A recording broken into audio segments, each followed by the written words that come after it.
What's going on, everybody? Welcome to the Backpacking Podcast.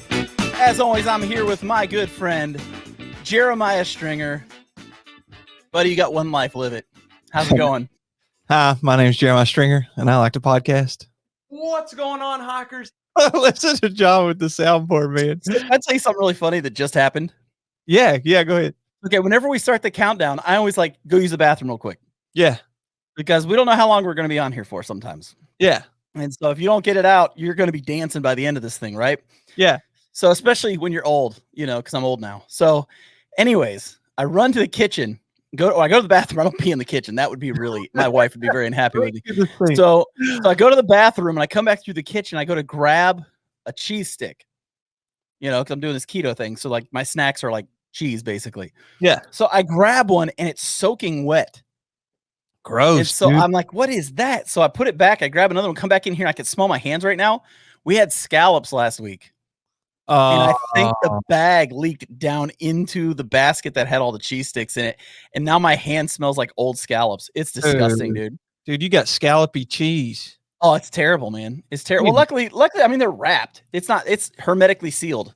So, I'm good to go. Oh, okay. But my hand, dude, smells like scallops. It's disgusting. It's like the worst thing in the world. But we got to keep the show going. Yeah. Scallopy hands or not, we're going to keep this show going. That's all I'm going to say. So we already got the guys out here already. Look at this, man. There's so many comments. We just got started. Holy cow. We have an awesome guest tonight, man. Oh, I love this guy. We have an awesome guest. He's a guy you've backpacked with before on multiple occasions. Am I right about that? Yeah, we've done a few things here and there. We've done a little trail in Ohio and to do a meetup. We've done some Red River Gorge, Smith and Ida Eagle's Nest, and Jason almost killed his dog. And then most recently, we went to Land Between the Lakes. We've had a great time, man. That's awesome. Well, I know that when I first met Dan Becker, he told me that his YouTube hero was this guy. And he did. That's what he told me that. Like, that's legit. He told me this. And he said, you've got to check out his photography. And I did. And oh my gosh, we're going to show some of this later in the show. But ladies and gentlemen, let us welcome to the live stream tonight, Mr. David Gray. How are you, sir? Hey guys, I can't hear. Can you hear Whatever us now? great intro you gave me, I couldn't hear it, so I don't know what's going on. Oh, sorry. Can you hear us now? No, I heard the whole intro, but I'm not hearing any sound now. Sorry. Oh no. Oh, I'm sorry, David. Here, why don't I do Shall this? leave and come back in? Yeah. Yeah, do that. Hang on, I'll be right back. Okay. I want to hear that intro again.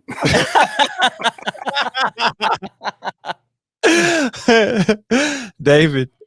So did I mention my hands smell like scallops? It's really gross, man. Hey, it's why so are you doing that? Is it okay if I give a shout out for a DM I got earlier today about the podcast? Please do, man. Please do. Okay. So one thing I love is whenever we get these emails, or sometimes like on my Facebook, I have a Facebook for my YouTube channel and an Instagram for my YouTube channel. And this guy, his name is Ed, and his Instagram handle is Tales from the North Country. He sent me a few messages and some pictures from his trip and said, love the podcast, guys. And that he named specific episodes that he's listening to. And he said, I actually used 3 of your episodes to work through 20.8 miles of road walking today. That's awesome. Thank you so much. Yeah. Shout out. Awesome. Shout out. That's great. Tales from the North Country. All right, man. It's time for take number 2. I'm back. Mr. David Gray. And I can hear you. I don't know what happened. Beautiful. I heard the whole intro up until when you guys started talking. So I'm sorry about that. Well, we were just talking about this old no-name guy named Dan Becker and how you're his YouTube hero. I like Dan. Have you guys done one of these with Dan? Oh yeah. Okay. Yeah. We did one a while back with him. I mean, it's not gonna be nearly as popular as this one, but right. Oh yeah.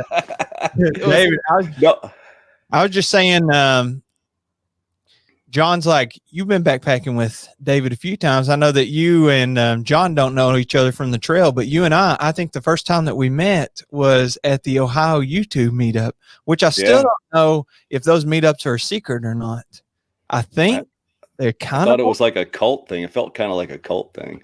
Actually, it felt felt kind of like a frat party, just like the Land Between the Lakes, which was kind of a rerun of that. Yeah, it's like a less people, but definitely the same vibe.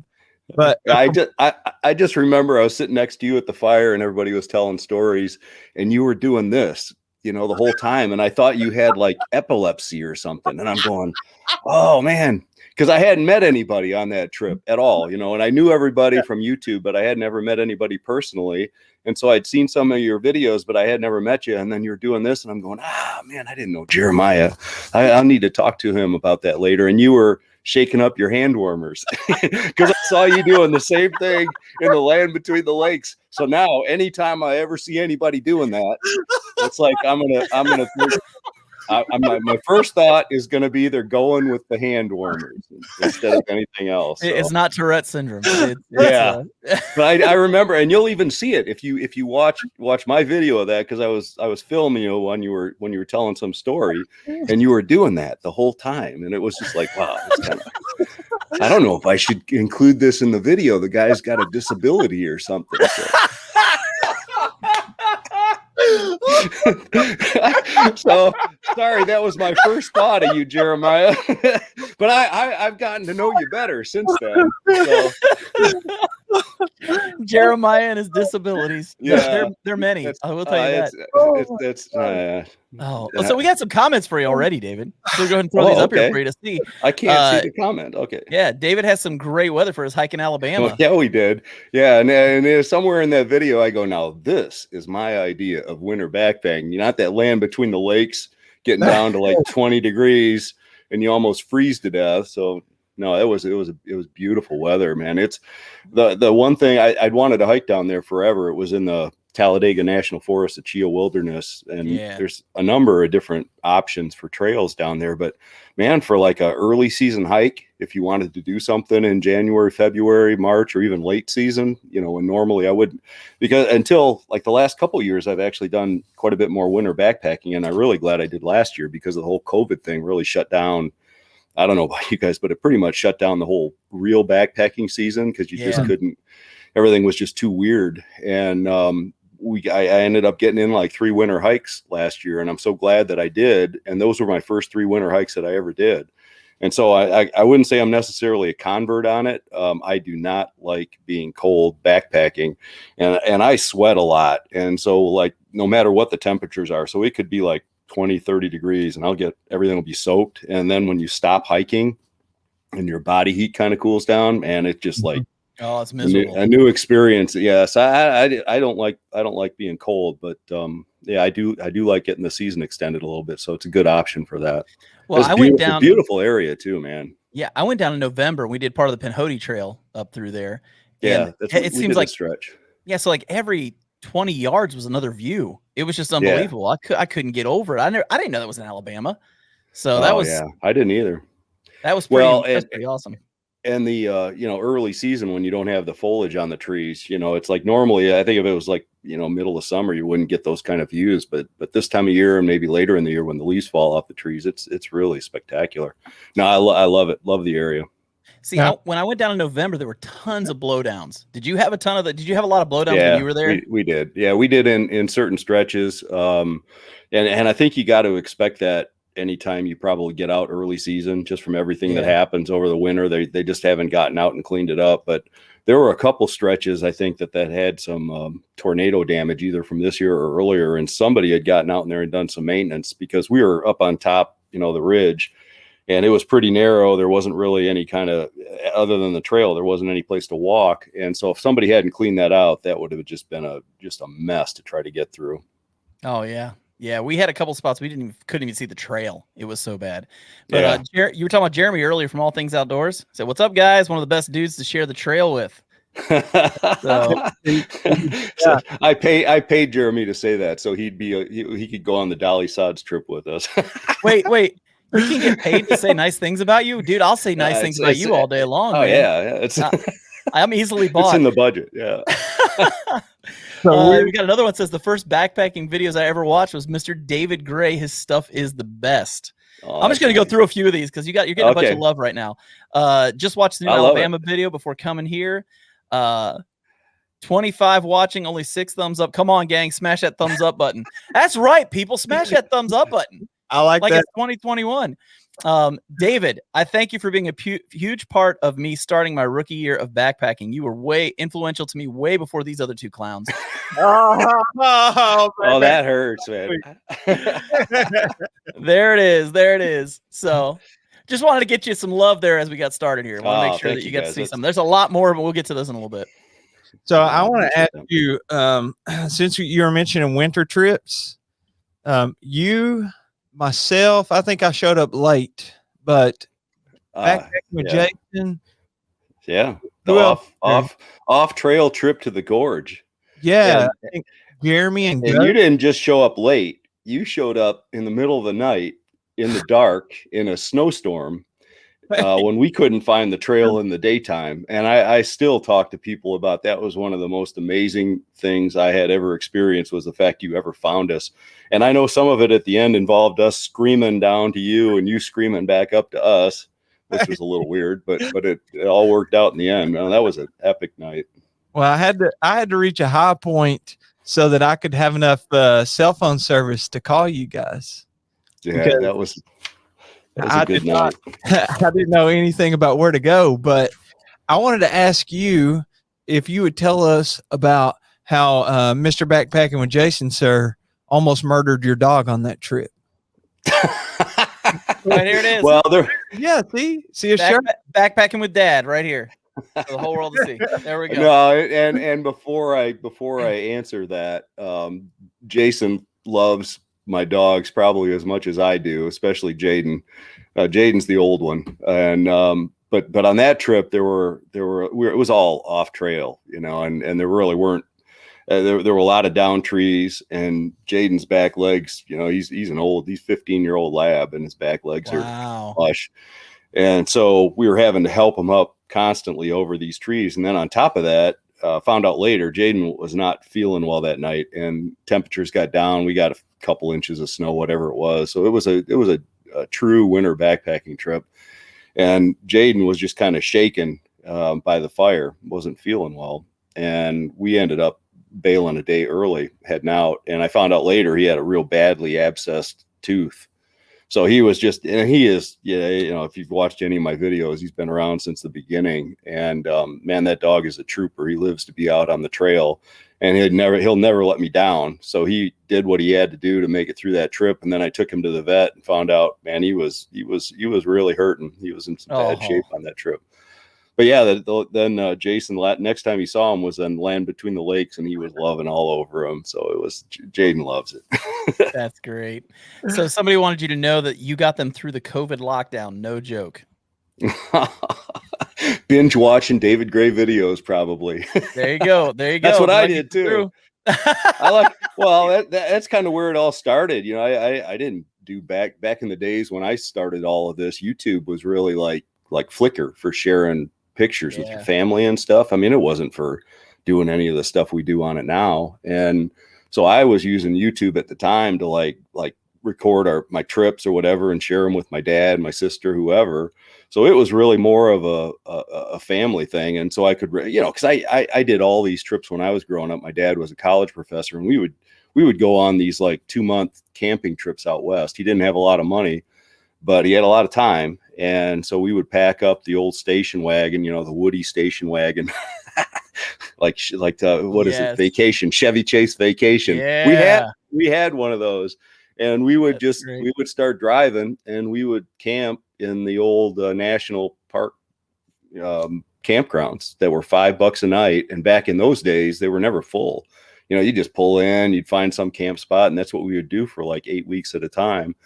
And so it was, it to me, it was just like living a dream, and my brother, but I never had any memories from it. I had nothing. There's nothing I can look back on other than maybe a few pictures I might be able to find, which I don't have. So I wanted to have something that we could share with the kids and for me, that I could remember the trips by. So that's kind of how it all started, is just something that I could record the trips and share them with the family and share them with myself. And then, and those early trips in the middle of the winter, I live in Indiana, so middle of the winter, you're not not doing a whole lot other than sitting inside, I would pull up the videos and I'd be watching the mountain trips from out west. And yeah, so I think some people do the same thing, but I do the same thing too. I love looking. I go back to some of those my favorite trips and watch them over and over and over again. They're my favorite thing to do is relive some of that stuff. Speaking of that, somebody on here said they did your Smoky Mountain Little River Trail hike when we doing the CDT Grand Lake trip in August. Thank you for all you do in informative trips. So question, you did the Little River Trail hike. Yeah. It was like 7 miles, 6-7 miles up to that Tyler, campsite. Yeah. Yep. That campsite is awesome. Like, yeah, I did that one in September. It was either August or September. And I was telling somebody, I always, when I go to Smokies, I want to see a payoff because, you're in the mountains. And the payoff on that place is the campsite. It's you're just surrounded by all these different forks of the river and everything. And I mean, it's just awesome. So I didn't know you did that one. I have to go find that. Now you started doing these YouTube videos, and obviously the more you do, the better you get at not only getting the footage, but also editing the footage. And that's for sure. Am I right that you went back and took some of your older footage and have remastered and re-edited that? Yeah. I call them like what do the kids call it? The hashtag TBT, throwback time videos. I don't know all this hashtag stuff, but so I kind of got in it with that. But yeah, it was, well, one of the things that had always bothered me were the older videos that I had done. And there were some good ones. There were some Western trips in there, but back in the early days of YouTube, my channel, and I don't know what the rules are nowadays, but it was limited to like 15-minute uploads. And you couldn't, I don't even know if they had high definition capability back then. I mean, I started doing those things back in like 2010. And so some of the earliest videos were just horrific to look at, but I recorded everything in full HD. So I had all of this like original footage, and it just always bugged me. These things were out there. So I always had this plan in mind to go back to some of those earlier videos, and my editing skills were pretty bad. I mean, I wouldn't say they're fantastic now, but they've improved over time. And so I wanted to go back to some of the earlier videos and redo them, to make them as good as I could possibly make them. And plus the early camera I used, it was what was it called? It was like a Panasonic. It was one of the earliest HD cameras from like 2005, 2006. And it was like a Panasonic, what was it? SD9, HD SD9 or something it was called. And it had horrible image stabilization. I don't even know if it had optical image stabilization. So I would record these things and the camera was like shaking like, well, they got offboard image stabilization now. So I wanted to go back and apply some image stabilization, improve the audio, improve the editing. And so I've done that on, I don't know how many I've done, probably 4 or 5 of them, and like a Western trip or some of the early trips. And it always bothered me that people, the more the videos, the recent videos became more and more popular, people would go back and look at the older ones, and they were like embarrassing. So I started this whole series of the new ones, and I'll continue that with some of them. Is just to get through until I got to the point. I think the first one that I did with what I would call a real camera was like the 2014 Glacier trip, and even that one I don't think I recorded at the full HD upload. I just didn't think that way back then. Yeah, a long ways, because now it's like full 4K. You're doing stuff and uploading in 4K, and I mean these recent, and some of that stuff like the one I think that the Yellowstone trip and a couple years ago and Wind River Range, and man, it just shows if you watch those on a full 4K TV, I mean it's just incredible. Some of that scenery and the lighting and the mountains and everything with the 4K. So it's worth it. It's a lot of work, but it's worth it. Well, I was going to say, I want to show people some of what you do besides just doing video, because people need to see the photography that you do. So I'm going to pull up some pictures if that's okay with you. Okay. Yeah, no, that's good. So people can see these. Yeah. If you're listening, if you're listening to the recorded episode on your podcast platform, you go to the you're not going to see this channel. Yeah, you need to go to the YouTube channel, Backpacking Podcast on YouTube, so that you can see this. I mean, these are insane. Like this first one. Tell us about this first picture. It's a picture it was taken actually from the parking lot of what's that? Did you say Klingman's Dome? Klingman's Dome. Yeah, I was drawing a blank Yeah. there. Klingman's Dome in Great Smoky Mountains National Park. And this actually was taken after I finished the hike from the parking lot, which is also like the trailhead up there. And the clouds were streaming over the top of the mountain, which you can kind of see on the right side of the picture. And it was like literally just flying at 30, 40, 50 miles an hour over the top of this mountain.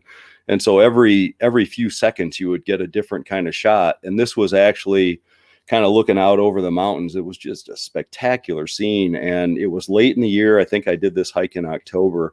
And so you were just getting some of the early full fall colors coming through, which you can kind of see amongst the evergreens here on the top. And the lighting was pretty harsh. It was actually, I took this as what's called an HDR picture.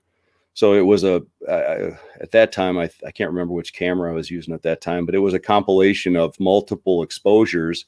And then you combine them on the computer, so it gives the picture a more natural look, like what your eye sees. But some of these pictures from the top up there were just unbelievable. It was a rough hike. It didn't work out as planned. I hadn't done my planning in advance, so a lesson to anybody who wants to hike down the Great Smoky Mountains National Park is do your planning in advance, because you will not get a briefing from a ranger. You get your permits online.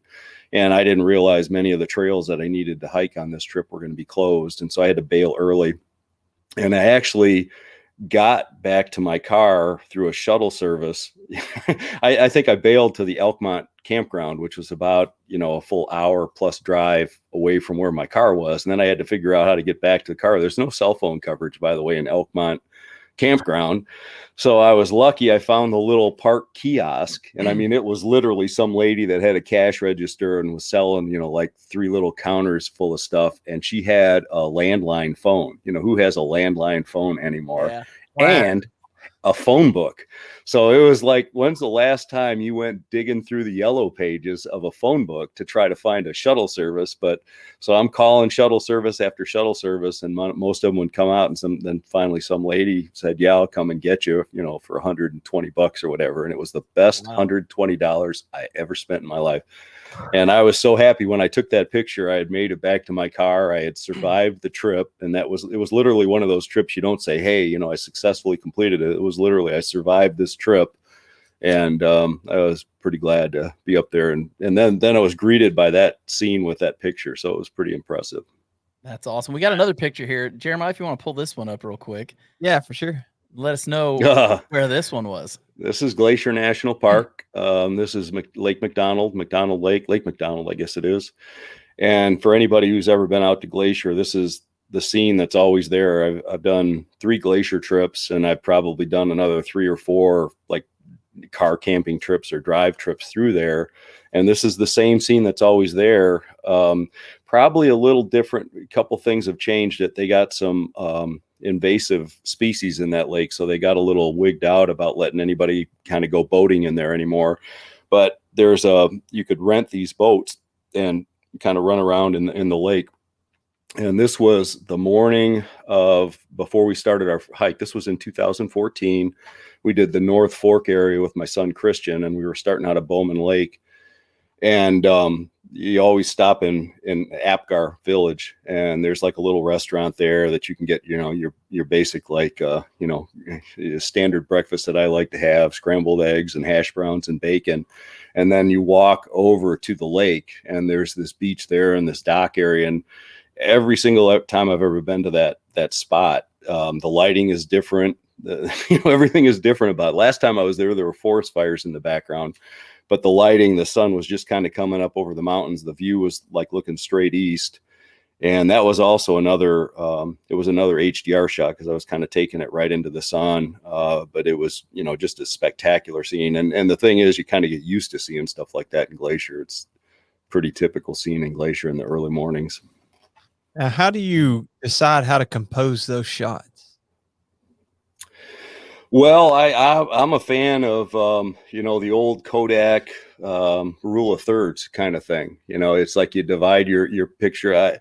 I'm kind of an old school Ansel Adams guy. I mean, I've been doing photography going all the way back to the 70s. I was getting paid for photography when I was in high school and college. back in the days. I had a dark room. I had an apartment in college back in the 70s, and I had a dark room in my apartment, and I was doing photography for the college. Wow. The old way back. Yeah, way back. Well, I'll tell you, the backpacking came way later. The video came way later, but the photography is kind of where it all started from. So it's really, the rule of thirds that always stuck with me. There were old, I think this all came out of like some old Kodak books where it was just like the basics of composition and all that. And it just had basic rules of diagonals kind of running to draw the viewer into your scenes, and having your main subjects not be in the center of your picture, but it being in one of the third corners or whatever. And I've just always followed that stuck with me from back in the time when I was a teenager. So it's kind of a natural thing. And then when I take the picture, and typically when I take pictures, I typically use, and I think that picture was taken with a 20mm lens, which is my standard lens that I take on trips now, both for video and photography. And I leave extra room around it so that when especially nowadays with these cameras that are like, I think the camera I take, the Nikon D810, which is my primary still photography camera, that I use as a 36 megapixel camera. So it's just this ginormous, it gives you this enormous canvas to work on. You don't have to worry about trying to crop it at the scene. So I leave myself plenty of room to do stuff with it later when I come back to the computer and work on it here to compose it the way that I want. Well, here's another one that I think looks incredible. This is this was in the Holy Cross, or I'm sorry, this was in the Collegiate Peaks Wilderness. That is Mount Yale in the background. That storm, the highest point that you see there in the background, kind of left of center, is Mount Yale. It's a 14er, and this is at Hartenstein Lake, which is about a mile. Think of Hartenstein Lake kind of going off on a cul-de-sac about a mile uphill from the main trail. So it doesn't I don't think a lot of people head over there, but it's just a spectacular lake. The real popular lake in that area is Crenky Lake, and you go over Browns Pass to get to it on the Continental Divide Trail. And I was on a hike with my son, Christian, on this trip. And so we found this campsite on Hartenstein Lake, and we were just sitting there in camp. And this was in August in Colorado, and anybody who's hiked in August in Colorado gets to see this scene quite a bit because every afternoon you're going to get thunderstorms building up. And where you don't want to be when something like that rolls in is on the top of Mount Yale in the background. Right. And if you've ever been in Colorado, I know you have Jeremiah's, you get these thunderstorms building up in the afternoon, and if you're above tree line when it kind of rolls in, it makes you feel really small. Yeah. Yes. And you realize how fragile a human being can be in a thunderstorm in the mountains. But so we sat there in our camp, and we had this fire going, and it was just a really, really nice scene. And we just sat and watched this thunderstorm develop gradually over time. And that's the only picture I think I really put out. I don't know where you guys are getting these pictures from, probably Instagram. Yeah. But what you don't see is the series of shots that I took, and they're probably in the YouTube video I did, as you see it kind of gradually literally exploding, because it developed so quickly. And then you saw the lightning and the thunder. You could hear the thunder it was moving in the opposite direction. So the cool thing about that one was we knew it wasn't coming towards us. So we're sitting at this fire at this beautiful campsite on this lake in the mountains, all to ourselves. There was nobody else within miles of us probably. And we're just sitting on this log, enjoying this fire, just watching what I call nature TV in front of us. And literally, we didn't hike to take that picture. That picture just kind of like happened in front of us, and it gradually developed from almost a blue sky, or just your normal puffy white cloud sky, which is kind of what can happen in Colorado in August. I'm sure that it's a lot easier now because you can waste as many shots as you want. Oh yeah, it's all free. Yeah, take as many as you want, and then I assume you use Lightroom to edit. Yeah, I use Lightroom almost for everything now. Lightroom has gotten so good that you'd almost every once in a while I'll have to pull up Photoshop or something to do something. And then a lot of the pictures I take are HDR pictures, just because I've found and I try to make them as natural as possible. I mean, you can do some real goofy ass stuff with HDR pictures, which I don't, and even that picture of Glacier, the picture you guys pulled up of Glacier was a little bit more of a stylized picture. Yeah. But I liked that look because it matched what my eye saw from that picture. But the one from Hartenstein Lake is an HDR picture. But nowadays I like to make them as natural as I possibly can. But to me, they match. If you almost have to look at it in comparison to the standard exposure images. But to me, they match more what your eye, because your brain has the ability to fill in, to expand the kind of the dynamic range of light that your digital camera cannot do. Now nowadays, by the way, cameras are getting much better at that. Yeah. But in some of the earlier digital cameras I had, it just didn't have the dynamic range to match what your eye was seeing. So I used a lot of HDR just to kind of make it more natural for what I remember the scene looking like. Yeah, well, we got another one too. We got a bunch of these pictures, man. These are, oh geez, we can do these things. This is great, man. Night. I've never spent time kind of looking at photography. This is great. I always talk about backpacking or gear or videos or whatever. So photography is cool. This is the Wind River Range. And this was Marms Lake, I believe it was. This was our first trip to the Wind River Range. And we knew going in, I had always wanted to go to the Wind River Range forever. I was a little bit intimidated. It's the same way I kind of sort of feel about desert trips, because I'm not that knowledgeable of the area or whatever. But well, I got lucky in that I was able to meet up with, done a lot of trips with Travis, and Travis had done a ton of trips in the Wind River Range, and he knows this area like the back of his hand.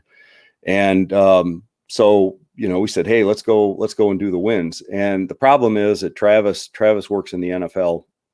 And so his hiking season ends about the first week in July. Well, that's wow. For some of these Western trips, you really, if you've never done any Western trips, you really want to be thinking more late July into August, because, as much as I'm from the Midwest and we think of the 4th of July like the middle of the summer, I've learned that it can be like, and you have too, Jeremiah, early trips in the mountains can be like wintertime still. And I learned that on my first trip one of my first trips to Colorado, where we went up to the Zirkle Wilderness on the 4th of July, and there was still 4 feet of snow on the entire area of the trail. Well, so this was an early season trip. It was late June in the winds, and we had wanted to do either the circuit, the two really popular hikes there, to head out to Island Lake and the Titcomb Basin, which is in the northern area of the winds, or the Cirque of Towers, it's called, which is more kind of in the southern area of the winds. And so our primary plan was to go out to the Island Lake, which is the trip that Carl and I actually did the year later. What was that, 2019? Carl and I actually made that trip out to Island Lake. But when we showed up in, what's the name of the town in? I can't even remember, in Wyoming. I'll think of it in a second. Where the Log Cabin Motel, Pinedale. So we showed up in Pinedale, and you head to the local outfitter there. There's a local outfitter that's the source of all knowledge. And we walked in, and he said, there was a kind of an older guy sitting there. He goes, never be able to do that hike, guys. He says, there's a lake there. You got to kind of hike right along the edge of a lake. And he said that trail's under like 3 feet of water. And having now done that hike, I know exactly the spot that he's talking about, because it's kind of like more like sheer cliffs, and the whole trail was underwater. And so we kind of immediately changed our plans to the hike that we ended up doing, which was kind of out to Dad's Lake and Marms Lake, in that area, if you're familiar with the winds. Well, the problem is that the snow had really just melted, and so the mosquitoes were out in force. This was the mosquito trip. So that shot, as beautiful as it is, somebody actually commented on that on the thing already. Said mosquitoes. But what you can't picture is like the reason we chose the camp spots we did on that hike, which were like there were campsites you would never ever choose in a million years on a normal hike, but our whole mindset had changed, because the second you stopped anywhere, you were swarmed by mosquitoes, even when you were hiking. And so we found these campsites that were totally exposed, which is like where that picture was taken from, was actually from our campsite. And the wind was just like constant. And as long as the wind was up, like 15 miles an hour, there were no mosquitoes. But the second it stopped, when it died down at night, well, at night, at least we had a fire. And so that kind of kept the mosquitoes away a little bit. But in the morning, when there was no fire, or when you had to go to the bathroom in the woods, that was an experience. Pooping and having mosquitoes eat you up. Oh yeah, it was the best, man. Oh yeah, sounds like it's awesome. But what it did do is, no matter any place I've been, like when we did Yellowstone in 2019, and we had one campsite that was really a ton of mosquitoes. But it's always the saying is, hey, these are nowhere near as bad as the winds. I mean, you're getting totally swarmed, which would normally be like 100 times worse than anything you're used to. And it's like, hey, this isn't half as bad as the winds. So it's the trip that set the bar for mosquitoes, at least. Whenever I was on the long trail, it wasn't mosquitoes. It was those freaking the black flies. Oh, they're worse. I hate black flies. Oh, there were some mosquitoes. I haven't done a black fly trip yet, and I hope never to, but they're nasty. I'm going up to Michigan. We're doing pictured rocks, and I've heard if you're not careful, sometimes you can catch those black flies up there. So we're hoping. We're going in May, so we're not sure if it's going to be bad by that point or not, but we'll see what happens. Shouldn't be in May. Yeah, it's usually a later summer thing. Oh, I would actually have to. I went to Vermont in summer, like end of May, July, pooping in mosquitoes. Yeah, Doc Watson knows. It was so bad, man. And like there's privies everywhere, but a lot of the privies were just 3 walls on a platform, so yeah, all those. But I remember I would stop and take like a break and try to eat a snack, and you would have to take your pants and tuck them into your socks. If you're wearing shorts, just forget about it. Tuck your pants into the socks, tuck your long sleeves into gloves, and put on the bug head net. I don't know if you use those. Oh yeah. Well, and as a matter of fact, as bad as that video was, and for the mosquitoes and how bad the bugs were, we didn't even think about wearing shorts. And my pants were treated with permethrin. So somebody had turned me on to that stuff. And I had a wind jacket on, and everything was treated in permethrin. And then we had the bug net, and so you would, it was kind of creepy because you just hear this constant buzzing sound and all that. But you kind of got used to it after a while, I think. Except it was bad, but they weren't really biting you as bad as you might think, because we had all of these clothes on that were treated, so it actually worked out pretty well. Okay, so we're to the last picture, but this one is the one that touches my heart the most. So okay, this is the one that means the most to me. You guys are surprising me with all these. So Miguel's Pizza, man, Red River Gorge. You hit me with Miguel's at the end. Yes. Yeah. For anybody who's ever been to the Red River Gorge, you either know about Miguel's or you should know about Miguel's. But this is an iconic place, and I remember the first time I did the Red River Gorge, and I can't even remember, it was like 2012, and I had done some research in advance, and everybody talked about, of course, you got to make the obligatory trip to Miguel's, and I didn't know what Miguel's was. So I'm driving around it's just me and Jaden that year, and it was pretty early in my backpacking career, so this was one of my early trips. And I'm just driving around kind of exploring the area, and I come upon this, and it was just, there's nothing out there. And then all of a sudden I round this bend, and back then, it's different nowadays, but back then it was just this building. And then they had this huge field out back of it, and the field was entirely filled with tents.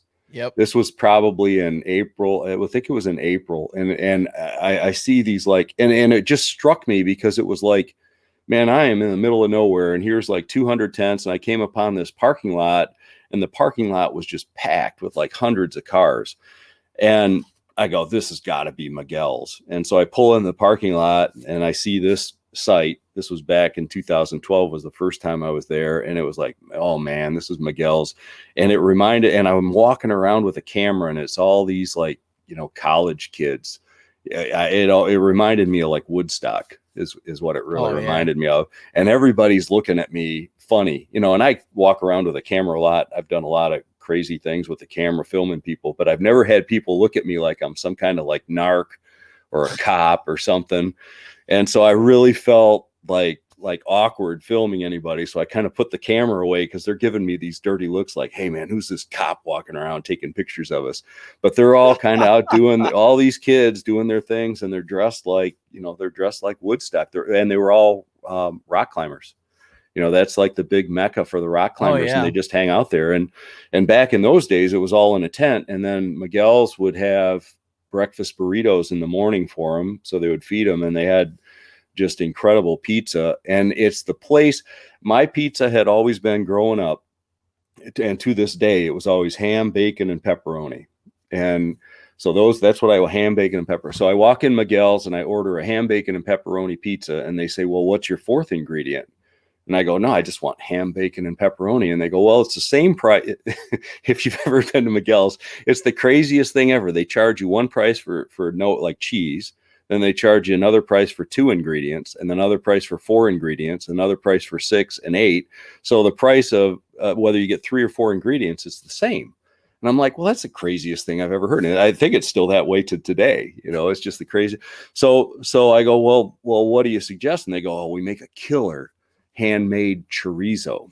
And I'm like, they do. Oh yeah. oh, that sounds. So that was what turned me on to chorizo. I had never even thought about chorizo on a pizza. Now, if I ever find a place that's got ham, bacon, pepperoni, and chorizo, that's my. And there is a place. I live in Carmel, Indiana. There is a place locally here that does that, and they make their own chorizo too.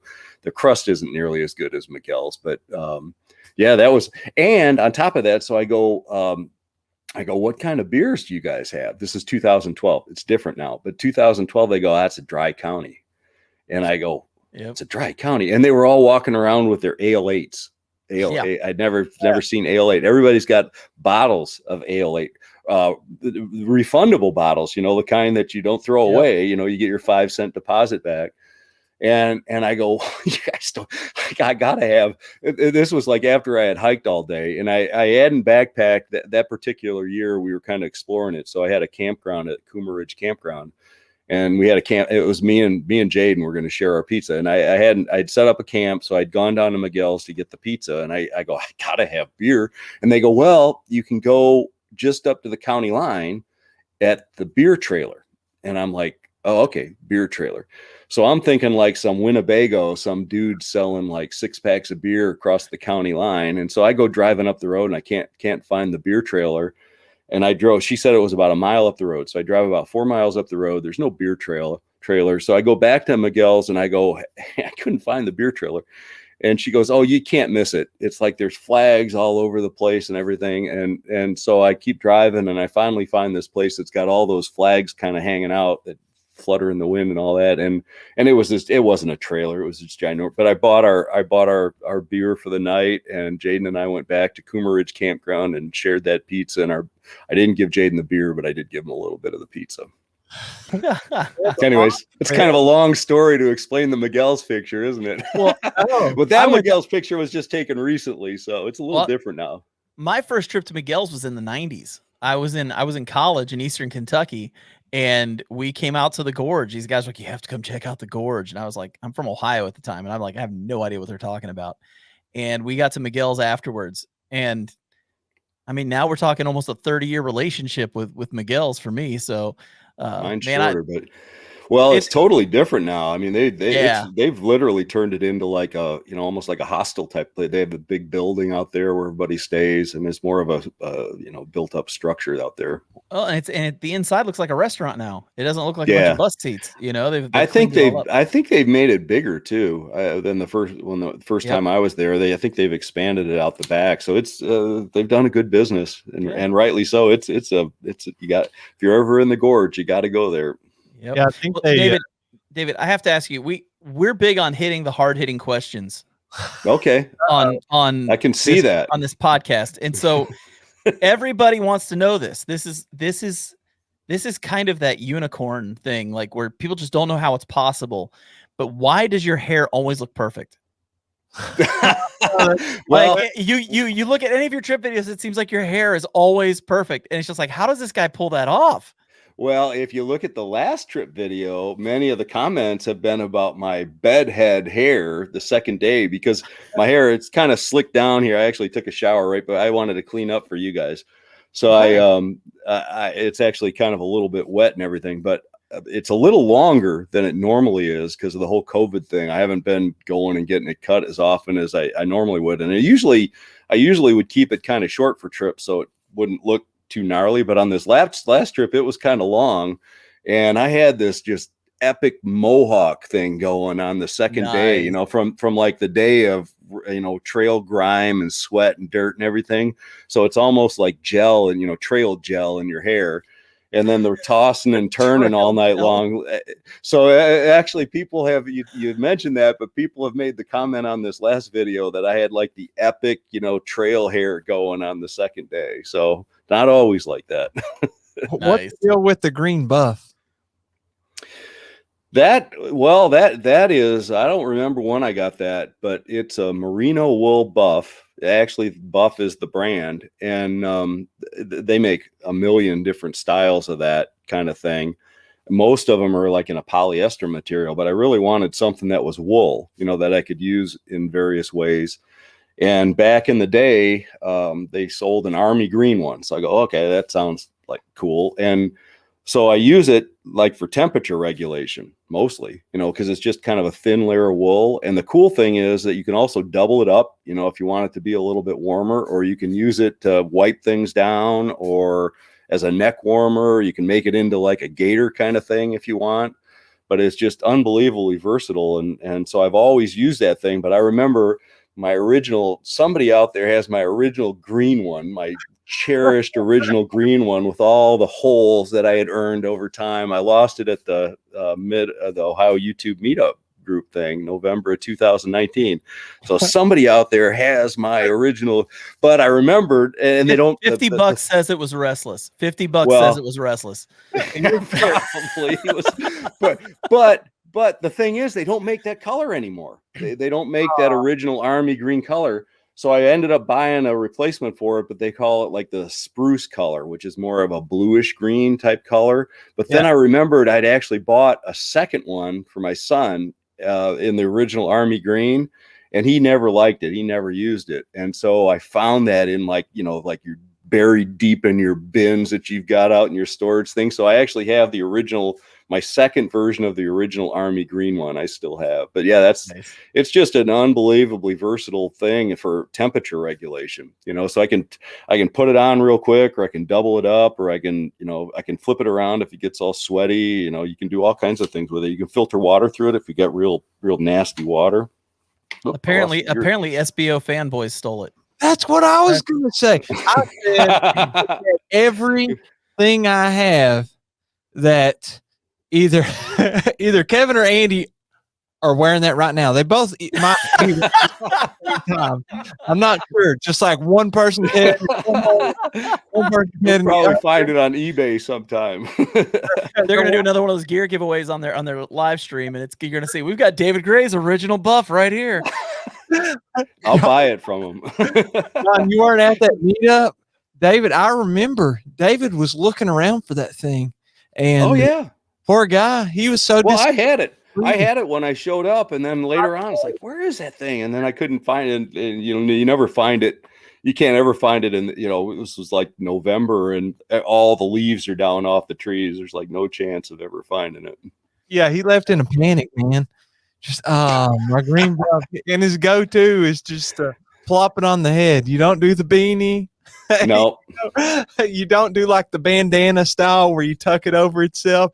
It's just dangling out back. So that's awesome. Awesome. It's going in the breeze, whatever it's gonna do. We got a camera nerd question for you. Okay. Our buddy Hunter, he wants to know, what Nikon lens did you get to replace the one you broke on the LBL trip? Hunter, I got that lens replaced or repaired. So I haven't replaced it. It was the one for got an earbud thing here. For people that didn't watch that, I had a lens. I use now a Nikon Z6 camera, both for the video and the still pictures, and I use a 24 millimeter Z lens, which goes with it. And on that trip, and you know, it's a incredibly abusive environment for photography equipment when you're backpacking. I can't tell you how many times I've dropped things or things have fallen over. Well, that night, for anybody who's watched the video, that was kind of an epic night, and I kind of let my hair down a little bit, so to speak, tried to keep up with the young kids, which was in hindsight probably a grave mistake. But somehow or another, I think my camera ended up on the ground a couple times, and the net result of that is that second day when we were hiking, I'm walking along and I noticed my lens had turned into a two-piece lens. It literally broke in half, and I'm like, I don't think it's supposed to do that. The front and the back had separated. I don't know what it was, and the amazing thing was it still worked. But I didn't trust it, so I ended up filming the last part of that trip actually with my iPhone, which really worked remarkably well with 4K video. I was really impressed by it. But Hunter was on the trip, and he knows that the lens broke. So I sent it into Nikon. I only bought that thing less than a year ago, so I was hoping they would cover it under repair, which they originally did.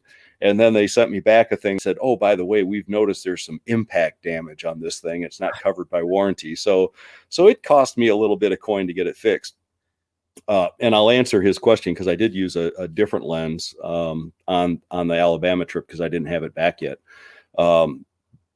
But they sent it back to me, like, just absolutely miraculously, like 3 or 4 days before that Alabama trip. They sent it back to me, and I was so happy, because I never expected it to come in time, and it didn't work.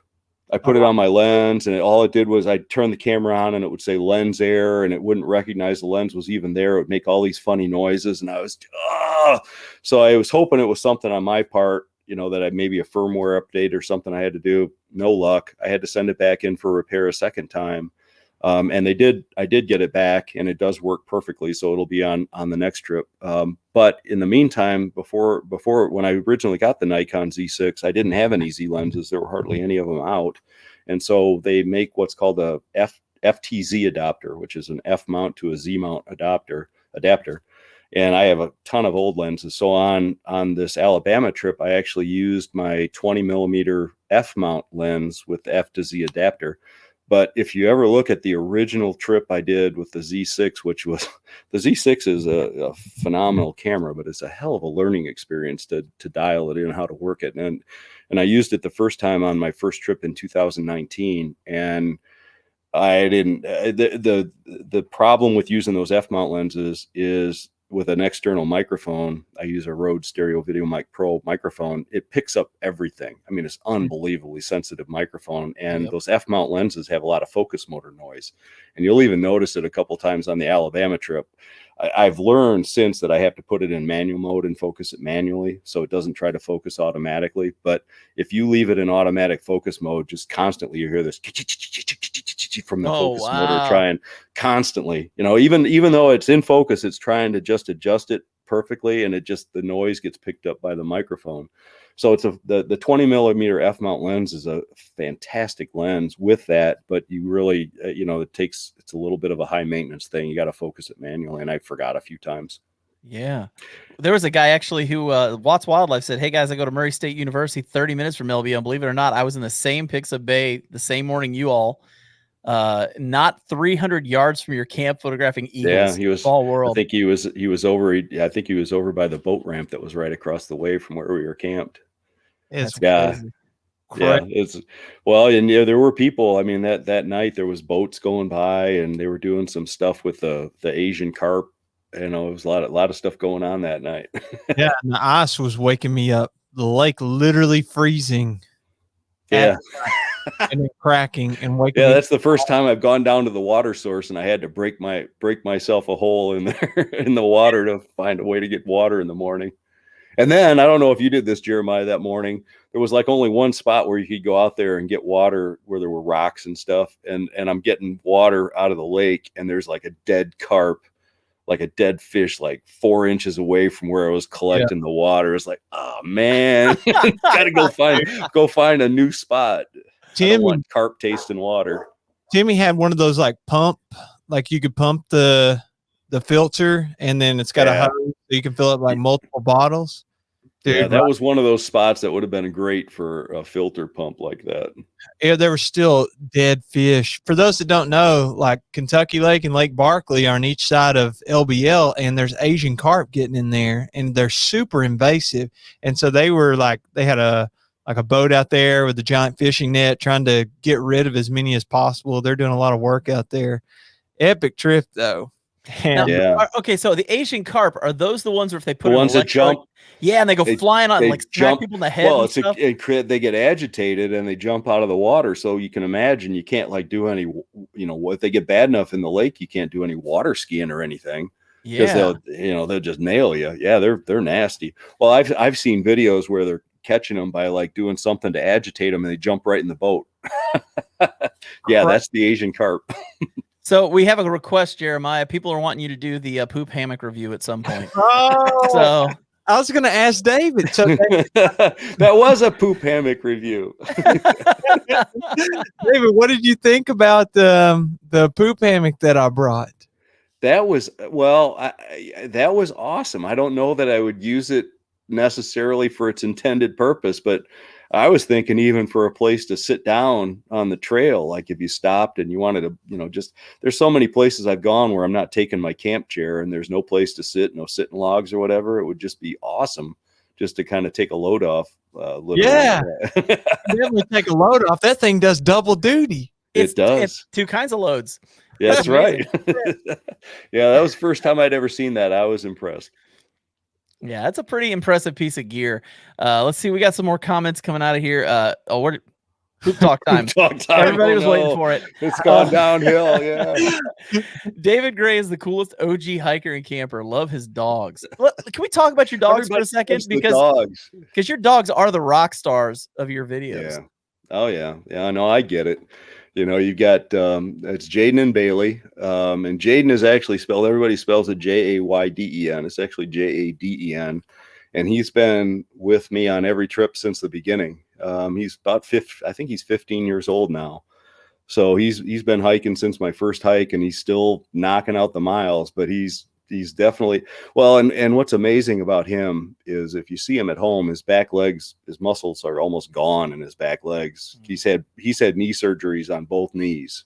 He tore his ACL equivalent on both knees.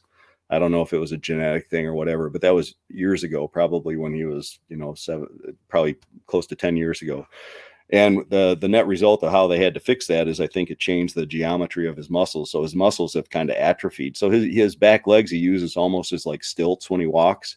But when he goes on these hikes with me, he somehow manages to will himself to be about half the age that he is. So he just, if you've ever been down in the Chia Wilderness, the trip we just did, there's a stretch of rocks down there that are just nasty. I mean, just nasty for humans and just brutal for dogs.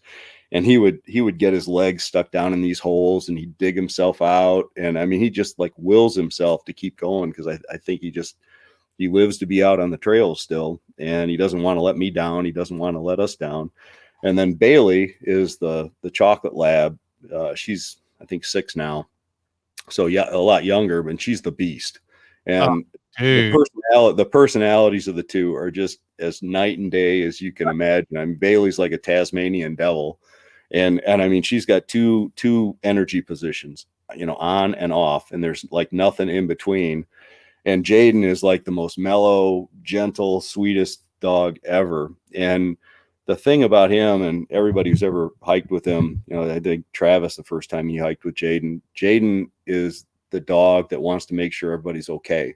And so like when I would hike in Colorado with Christian and my son, and he would get ahead of me and we'd kind of hike our own separate paces, Jaden would go back and forth between us, constantly checking to make sure that we're both okay. And the first time I hiked with Travis in the Dolly Sods, and he was getting some leg cramps, so he was lagging a little behind, Jaden kept going back to check on him, just to kind of make sure he was okay and, he had somebody to hike with or whatever. So just greatest hiking dogs. You know, and Jaden's getting to that point now where, you know, I realize he's not going to be around a whole lot longer. And it, you know, every time I think about it, it brings tears to my eyes, just thinking about not having him with me on these trips, but he's still knocking it off now. As long as Jason Wish doesn't try and kill him, that's all that matters. Yeah. No, that was backpacking with Jason. Oh, that's right, Jason Waugh. That's right. Jason Wish hasn't tried to kill him yet. No, so. Jason Wish just tried to break your knee in the Adirondacks, right? Was that what it was? Yeah. Well, Jason was long gone. He couldn't handle hiking the pace that I was doing. I was dragging everybody down, but yeah, he was with us on that trip. But he didn't hurt my knee. That was me. We actually had somebody ask how your knee is doing. It's good. Yeah, it was a torn meniscus. So, you know, the funny part about that is it's one of those episodes that makes you realize, like, because I do a lot of hiking on my own, and I'm always kind of sensitive about, man, I don't want to get hurt here. This would be really bad. And it was one of those moments where it was like, man, if I had really messed this up bad enough that I couldn't have walked, I would have been taking the helicopter ride out of there. I mean, there was just no other way about it. And it was one of those moments where you start to realize that. And I carry the little satellite gizmo now. Realized that a few years ago, just hiking solo on some of these trips, you just, you know, for safety's sake, you just kind of got to have that. But when I did that injury, it was kind of like what ended up happening was it was really steep. If you've ever hiked in the Adirondacks coming off the Gothics, it's an unbelievably steep descent the way we went. And my lower foot, it was like one of those spots where you kind of let your guard down because you were through the worst of it. And I let my lower foot kind of slipped underneath me. And my back foot was kind of stuck on the rocks. And I went into this like hurdler stretch, like elongated hurdler stretch, with my whole pack weight coming down on it. It's like, it kind of makes me cringe even thinking about it now. And I could feel it like, oh, that did not feel good. And so I'm sitting there, and actually we were with Justin Sylvester, you know, It's Good in the Woods is his channel. And he goes, dude, that looked nasty. I can hear him saying that too, man. I can hear him saying that. Yeah, it was like, just right out. It's like, yeah, it was nasty. And I'm like, so I sat there for a second. I'm like, I don't know, you know, and I got up, and it was like, man, I think I can still walk on this.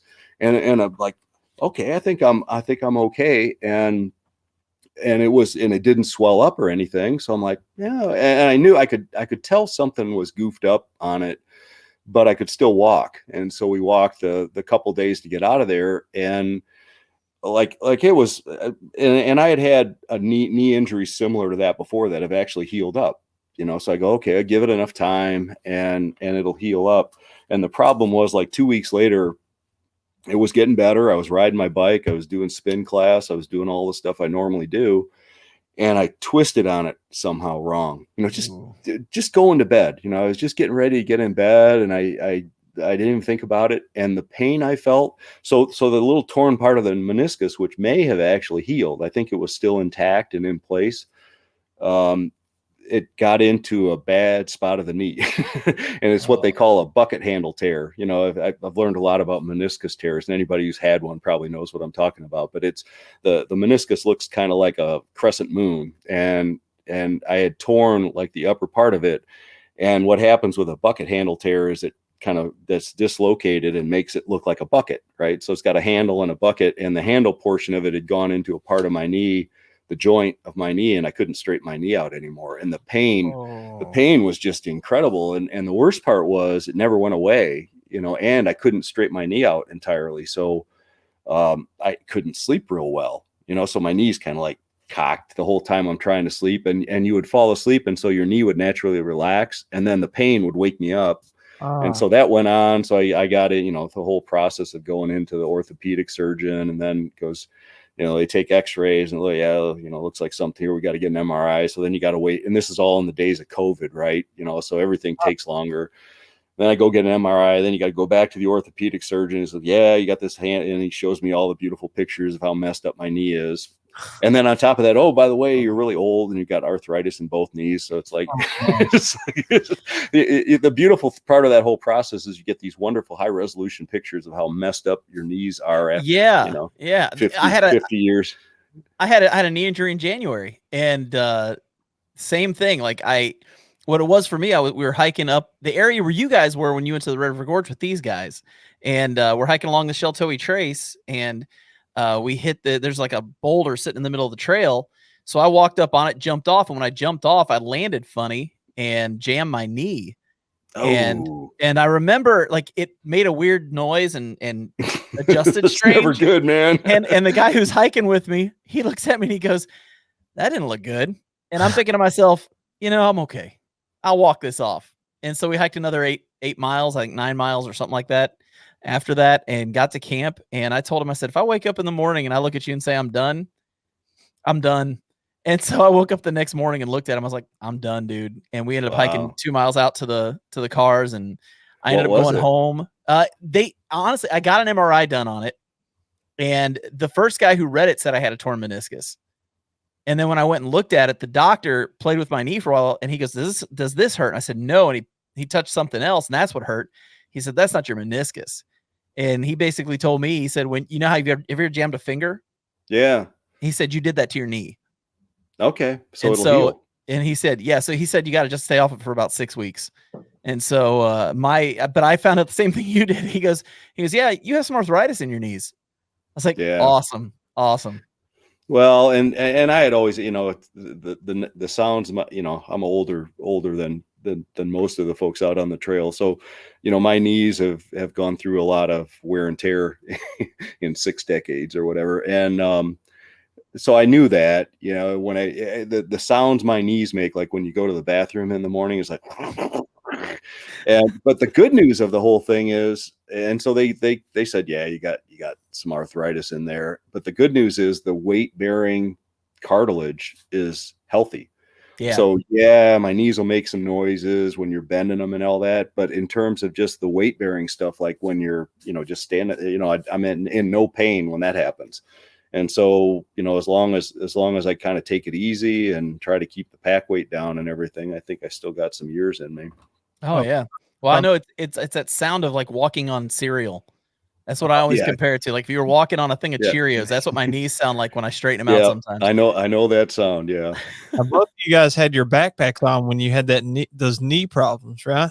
Yeah. Yeah. I sure did. Yeah. So David, I'm pretty sure that you bring, I don't know about now, you're talking about keeping the pack weight down, but the trip that we went on, I mean, it was easy trail. Like you had a good sized tent, you had pads for the dogs, so you bring a lot of extra. Oh yeah, for the doggies. Yeah. What kind of pack is that? Not on our trip, but whenever you hurt your knee. I was using an REI Flash 55 pack that trip. I had always used a Z-Packs Arc Blast pack, and I loved it. Going back to like, that's the thing, is the Shill brothers always look at all my Z-Packs gear and they call it museum pieces, because it's like kind of like when they were working out of their garage and Joe was kind of sewing everything by hand, I guess, or something. That's the vintage of my Z-Packs gear. But the strap on one of the shoulder straps broke in such a way that no way could be repaired. And it happened like 2 days before we left for the Yellowstone trip in 2019. So we have an REI store here in Indianapolis. So I literally drove. I was walking the dogs at this local trail, and so I drove from that trailhead parking lot straight to REI. And Travis he'd always had a REI Flash 55 pack, so he swore by it. So I just bought one of those for that trip. And then it was like it weighs a lot more. It weighs like over 3 pounds, maybe 3.5 pounds, and compared to like a pound for that Z-Packs pack. But it was like, man, it carries a weight just great, and it has like millions of pockets in it. So I loved, and it was huge. I could have fit my Arc Blast pack inside that REI Flash 55 pack. And so I loved all that. But then after that Adirondacks trip, I just realized, man, I got to do whatever I can do to cut back on some of my body weight as well as my pack weight. Because I remember it was Goat picked up my pack, and he goes, "What do you got? The 2 dogs in there too?" Or something like that. And they were all, I mean, like Jeremy was on that, All Things Outdoor was on that trip, and he had this like little like the little backpack the kids take to school, like with their books in it. So that was his pack for the whole trip. And I'm sitting there with this ginormous, like 60s style monstrous pack, trying to climb up that Ninja Warrior thing that was out there. The place was unbelievable. But that trip convinced me, and everything that was going on with my knees, like I gotta shed a few pounds somehow. Jeremy told me whenever I went backpacking with him, he was telling me about y'all's trip, and he was like, "Man, David really messed up his knee," and he was telling me, "Dude, you were like walking down with a giant pack down these super steep trail." Yeah, they had like cables in spots you have to hold on to keep yourself from sliding down that stuff. It was crazy. Well, he said your pack was heavy, man. Like, It was. I don't know how. Well, like 50 pounds, maybe. yeah, Like, the stupid part about that was I was expecting it to be really cold, Yeah. because like, Adirondacks and early season and all that, and it was not cold, but I brought all this extra clothes and everything so I wouldn't get cold, and yeah, that wasn't good. It wasn't good planning on that trip. And I didn't know he had planned the whole trip, and I hadn't done a whole lot of homework in advance, so I didn't have any idea what we were getting into. He had like trained 3 weeks in advance and got rid of lost 10 pounds to get ready for the trip, and I'm just kind of like doing my normal thing, and I'm thinking it's New York, man. How hard could it be? It's not like Colorado or anything. Well, if you ever go to the Adirondacks, I wouldn't look at it that way. That was some real hiking there, man. Well, you've got some serious trail cred because of it, man. I mean, you jacked your knee up and still did it. That's pretty impressive. Well, I think you get out there in some places and it's like, you get out there, it's like, well, I'm either going to get airlifted out of here or I'm going to walk out. So Yeah, it gives you some proper motivation, I think. 100%. So, David, we've got to spend a lovely hour, a little bit more actually, together. So before, wow. Sorry to run you guys over. I don't know if you have to pay extra for that. Yeah, our more, rent, the rent put more for the quarters studio. in the streaming video thing. Yeah, our studio rent is really expensive, so we'll have to pay for that. Fun. It's been fun, guys. Thank you guys for inviting me. Yeah, absolutely, man. Anytime. And I wanted to give you a minute to spread the word about where people can check out your photography and your videos and anything else that you're up to. Okay. Well, I don't know what my backpacking channel is called. It's just David Gray, but if you search for David Gray backpacking, you'll definitely find it. And there's actually, if you look in the little channel banner, there's little things you can click on. There's a Smug Mug thing, which is where all the pictures are, or Instagram. So I think on there, I don't remember everything I've got on there, but I know there's a Smug Mug link and an Instagram link. So you can find this stuff out there. I'm on Instagram, davidgray.photography. My daughter, Annie, takes care of most of that for me. There you go. At David. So that'll get you the Instagram. And then it's, I think it's smugmug.davidgrayc.com or something like that. I don't know. You'd find it, but the link's in the banner. You'll see the little social media links in the banner on the YouTube channel. But yeah, check it out. That's awesome, man. Well, thanks so much for being on tonight, man. If you want to hang out in the green room for a little bit, the M&Ms will be waiting for you. Yeah, those virtual M&Ms. I really enjoyed those, by the way. I told you I was looking for them. I'm trying to click on them to get them to show up, but nothing ever showed up. So I'm going to go get my own M&Ms here. So all right. Well, if you hang out there, we'll be with you in just a second, man. All right. Awesome. Cool. We'll see you. Thanks. See you. Every time, man. I love these guests. This is just fun every single time, man. Pleasure. Every single time. Different looking at his photography too. That was very interesting in hearing some of the stories. Yeah, it was really, I mean, just some of those shots were epic. I mean, we're all like, we do YouTube channels, for people listening to the podcast, we do the podcast. We also do YouTube channels, and I try to do photography, and it's hard. I mean, there are probably third graders that take better pictures than I do. It's just like, I'm not as good at that as he is. It's amazing. The stuff was just great. So Jeremiah, we got some great guests. Yeah, I was going to say next week, speaking of photography, I don't know how many people have heard of Dave Morrow, but he spends more time in the woods than pretty much anybody I've ever met. And I love it. Every time I email him, I get an auto reply back that's something along the lines of, I'll give you the short version. I can't wait to help you and get back with you. Most likely I'm in the woods right now. And I'm probably on a backpacking trip, and I'll be back as soon as I get back. I'll holler at you. Yeah, and his photography again, just beautiful, beautiful photos. I can't wait for people to see these next week. It's going to be awesome, and we've got 2 great guests the 2 weeks after that. So we got some stuff lined up for you guys. It's going to be really good. And a reminder: if you are not subscribed to the Backpacking Podcast YouTube channel, you will not be able to watch these videos or hear about. You'll be able to watch them, but you won't know when they're coming because you won't get any notifications. So you guys need to go over there and subscribe as soon as we get off here. Go subscribe and hit the notification bell so you guys can continue watching these after June, because when June hits, these aren't going to be on our channels anymore, are they, Jeremiah? No, it's all going to be on the Backpacking Podcast, and we can interact with everybody in the comments. So if you haven't watched the live stream yet, make sure you're here.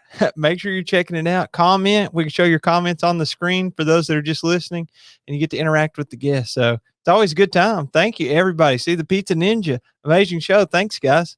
Appreciate it. Doc Watson. Doc Watson's always up for a good time. Great night. Oh, yeah. Photography, Oh, yeah. amazing. Just walking. Good show, fellas. Thanks. Absolutely. Our pleasure, man. Thank you, everybody, for joining us. I've had a great night. So have I. So, Jeremiah, for myself and for you, everybody have a great night. Adios.